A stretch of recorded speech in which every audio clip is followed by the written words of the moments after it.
is you've taken a list of original brainstormed options you had, right? You've thrown them against the question. Do they answer the question? And they answered the question. And you threw them up against the interest list, right? Now, it turns out that some of the options answer more interest than others, right? Which, you know, is good. But what you're out to do is you're out to understand these four in relation to all of the different interests that you have here. So it turns out, right, that which option is the best? 6. Because 6 meets the most interest, right?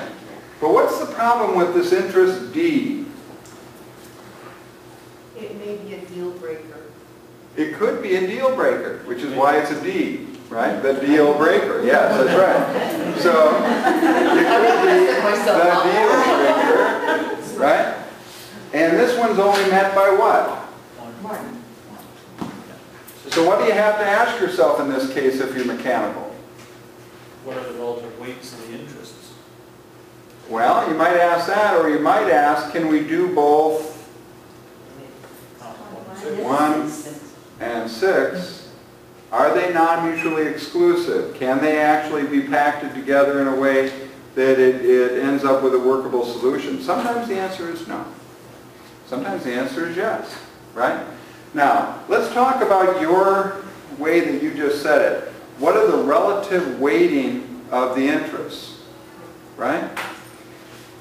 The problem with relative weighting of interests is that it depends on who's in the power-up position, doesn't it? So the best thing that we're going to try to tell you to do is the minute that you start getting about prioritizing which interests are more important than others, what's it getting you back to being?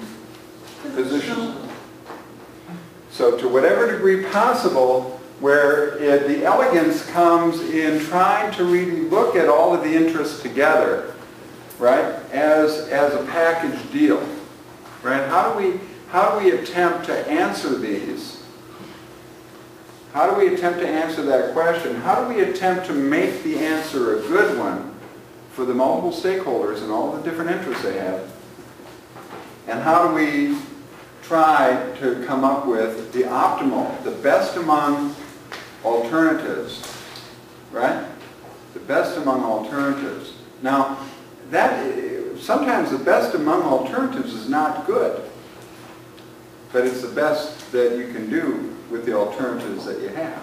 But what happens, and you know, this is after you've done this for a long time, okay? First thing is, for students, or for faculty, or for anyone can do this, and they don't even have to have the other person in the situation. Because you're simply framing out, what are my options, right? And now, finding out, having someone articulate their interests is a lot better than trying to guess them, right? But you can do this even alone, without necessarily, you know, more than one person in the room. The second thing is, over time, I'm just going to tell you what happens. The minute that you lay out an issue, the minute that you generate interest, the minute that you brainstorm out options, suddenly people are going to start jumping around like popcorn, and that's a good thing. Because what happens is people go, well, if we did this and this, look how they stack up over here. It doesn't have to become the same mechanical thing. It just automatically, interesting relationships between things emerge, right? You can see them. But it's only because you've articulated them, right? Because you put them out. We in the academic community are all trained to be very solution-oriented, right? We want answers. We want to figure out how to get things to work. And we don't want to spend a lot of time on these kinds of issues because what we want to focus on is our research and our scholarship. We are also, if you think about your disciplinary society, think about any of you who may be presented or are going to present at this particular Congress. You are rewarded for defending the solutions that you come up with. You're rewarded for defending your research, your thought process, your data, your analysis, your statistics, everything. Right? So we also end up with, as academics, a mindset that makes us want to use those rationalizations and just keep defending what we're doing instead of stopping and sitting back and thinking about what it is we're doing. There are some people that would argue that thinking about various kinds of interests, thinking about someone else's interests, sitting back and thinking about these issues in general, as John said, framing the question, is against our nature because we're always impatient or we're always greedy or we always want to move forward. One of the other issues that we see that come up when these kinds of conflicts arise is that oftentimes very strong emotions are triggered. People get very angry when they see a level of unfairness, either to themselves or sometimes watching other people. And the other reason that it's very easy to understand but hard to practice is it takes time to do this. It takes almost more time to get yourself sorted out for finding a solution than it did to get into the situation in the first place. And it takes multiple people's time to do that.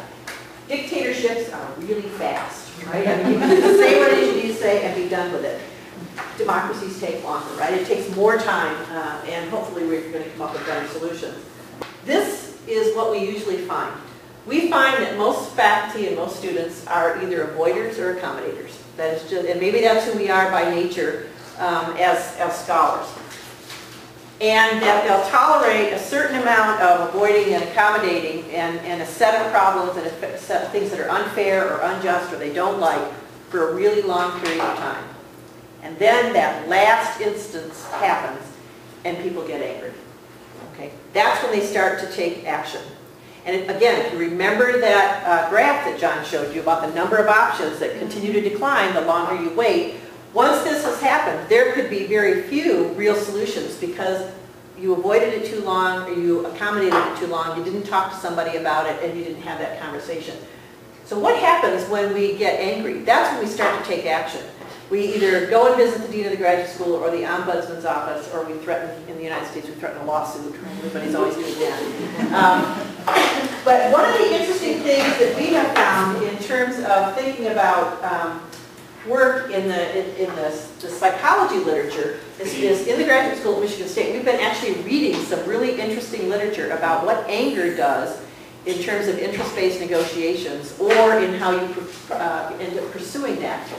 Anger itself predisposes you to start using a positional strategy. When you get angry, you want your position and you only want what you want. Okay? It also impairs your ability to identify your interests or someone else's interests. Okay? It compromises your rational decision-making abilities. When you're angry, you become much more optimistic about the fact that you're right, that your answers are going to be the ones chosen, that no one could possibly argue against what you're doing.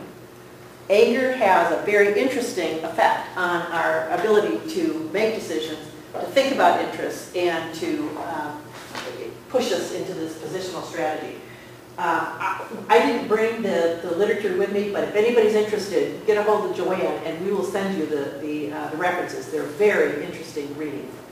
And the bottom line, as you say, Karen, is about anger? Anger makes you stupid. Right?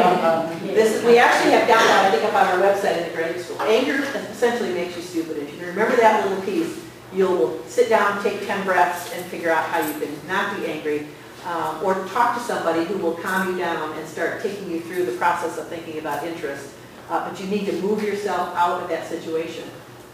But the problem is, it's usually when you're angry that you finally decide to take action. So you need to be thinking about those things. Well, and when you talk about what's the outcome you want, and even though I'm making a joke out of it, it's absolutely true. You say to somebody, what's the outcome you want? And the person says, I want that person dead. And you say, I'm sorry, it's not in the power of the graduate school to do that for you. Okay? But they automatically jump to very punishing behaviors around what they want that, I want to make him suffer. No, you don't. Right?